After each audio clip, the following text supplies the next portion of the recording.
जेवणात टोमॅटोची कढी, मसाला शेवगा केलेला आहे, भात आणि तांदळाची भाकरी केलेली आहे आणि वांग्याचं भरीत केलेलं आहे. तर काल एका शेजारच्या काकीने टोमॅटोची कढी दिलेली, ती आईला आणि मला खूप आवडली. तर आईला मी म्हटले आई आज आपण करू. तर आज केली आहे. एकदा केलेली पण ती एवढी काही खास नव्हती झाली. तर यावेळेस मी त्या काकींना विचारून त्या पद्धतीने केली आहे ही कढी. तर बघू आता आपल्या आईला आवडते का कढी.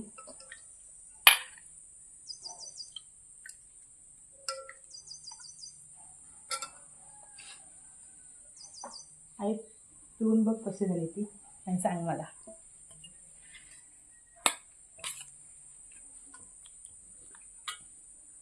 त्या काकीने दिली तशी झाली काय? मस्त झाली. मग 2 घास जास्त जायला पाहिजे आज. हां मस्त झाली.